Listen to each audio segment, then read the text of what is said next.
Guys, welcome to my channel Bicolana Española. Today magluluto tayo ng ating iga style. Ayan. Let's go!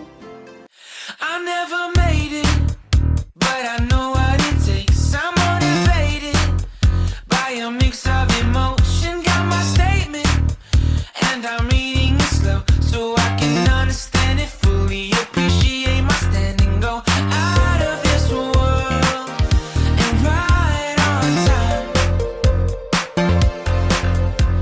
Oh, never in my life have I seen the sky light up like this. I'm far away from Earth and I wanna know if you exist.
Yan, halo natin guys, or marinate natin yung ating karne and liver.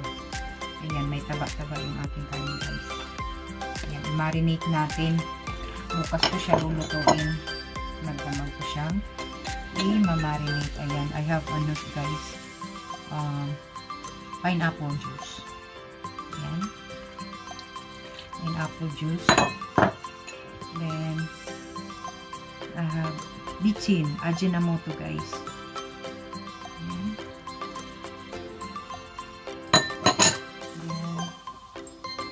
Ayan, soy sauce guys.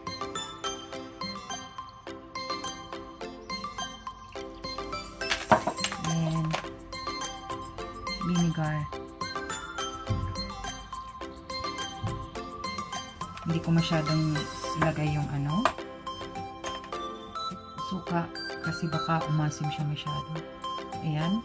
Paminta.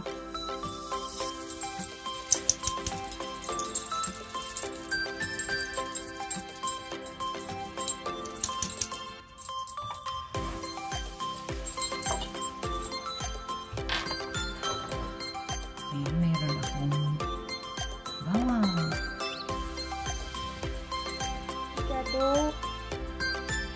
Di cerdo. Iga di cerdo, ang ibig sabihin ng cerdo is baboy. Ayan.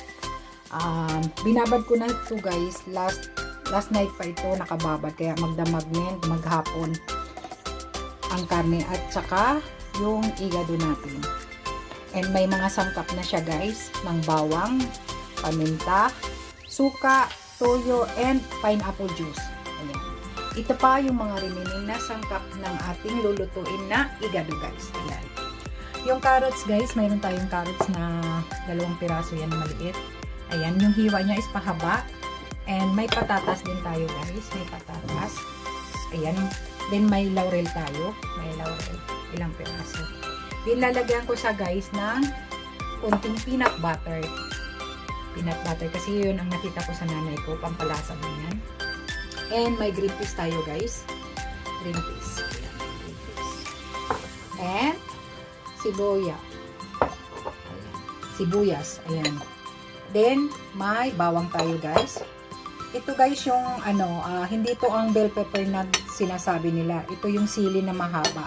As in, maanghang talaga siya guys. 2 at isang green. 2 pula at isang green. And mayroon din tayo guys, ano, reno kung tawagin sa atin. Ayan. Sa Spanish is pati de hígado de cerdo. Ayan. Para mas malapot ang sabaw niya guys, lalagyan ko siya guys ng pati de hígado de cerdo. Ayan. And mayroon tayong konting asin. Ayan. Konting asin.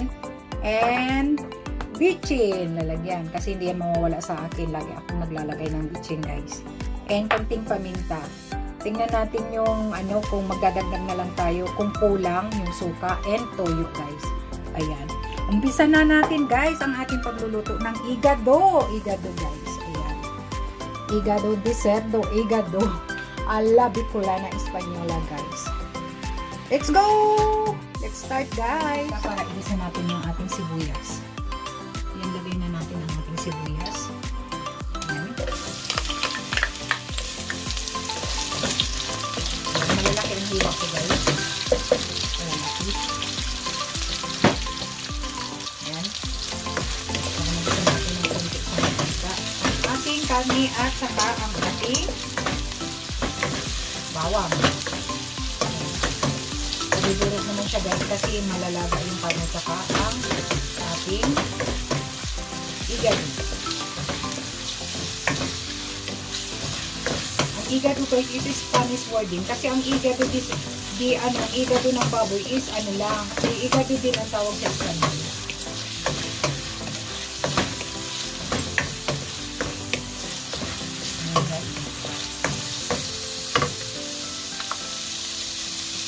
Ayan. Ito yung bawang guys.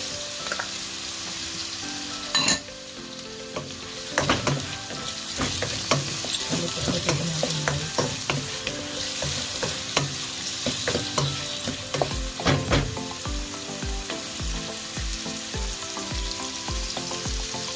Antayin natin mag-brown siya guys.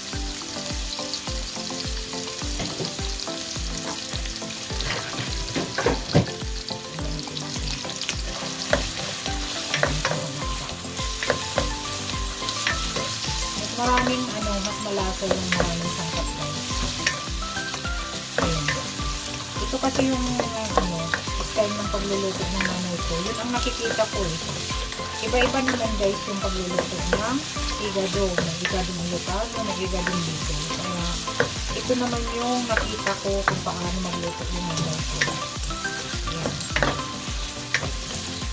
Sa Pilipinas mahal ang atay ng baboy. Mas mahal sa karne. Diba? Dito guys, mura lang ang atay ng baboy sa Espanya. Guys, na siya, na-brown na. Kasi na natin siya ilagay. Ang ating karne. Saka yung isuksan natin siya. Hanggang sa maluto ng ating hígado at saka karne. Marami pala siya. Hayaan lang natin siyang maluto. Yan, malaki-laki yung mga hiwa ko. Hindi masyado siyang maliit kasi para sa amin naman, hindi naman pang tinda or pang handaan guys. Is para sa amin kaya nilakyan ko yung aking hiwa ng karne at ng hígado. Nilagyan ko na pala siya guys ng ilang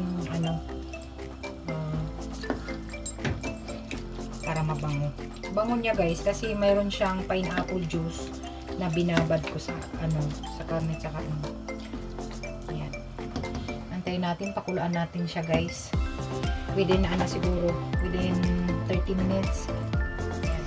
And guys, wala na siyang and lagay na natin ang ating carrots. Lagay na natin ang ating carrots guys.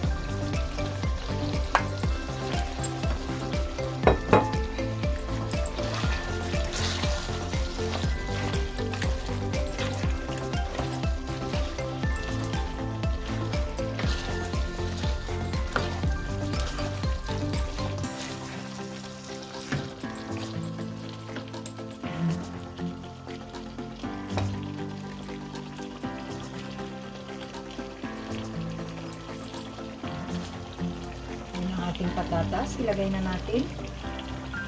Kunti lang guys kasi hindi mahilig yung mga anak ko ng gulay. Ayan.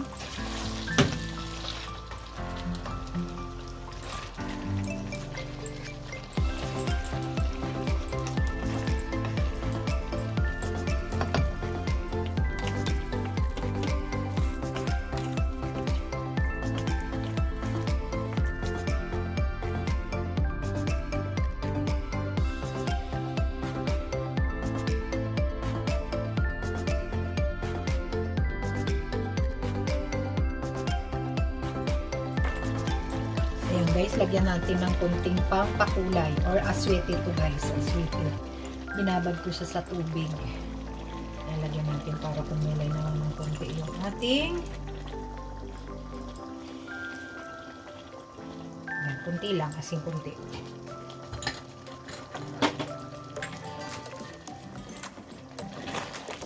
Lagyan natin masyadong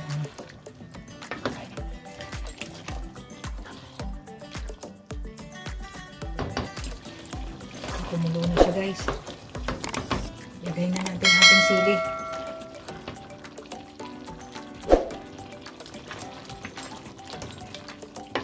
Para mag-absorb yung panginang niya. Yan.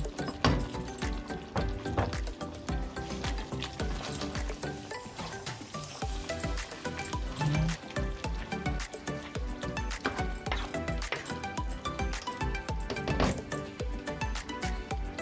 Then, lagay na natin din itong ating green peas in yung ilang pirasong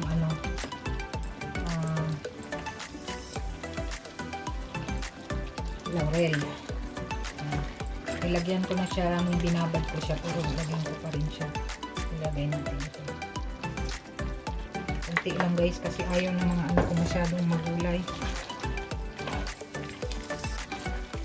Bango. Bango ng sili.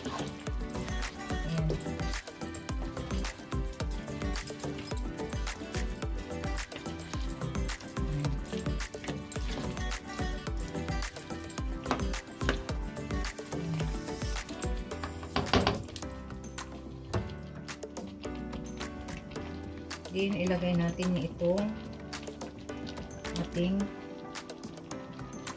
peanut butter. Ayan.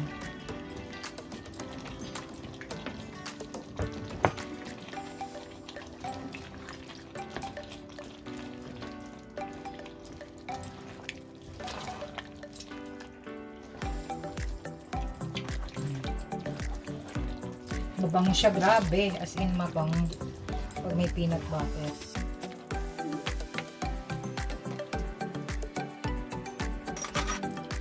Lagyan natin siya ng patide, parang reno sa atin guys. Ayan, kunti lang, pampalasa lang.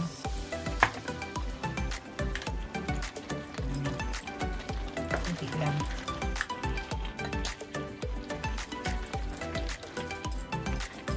Halap natin. Ayan.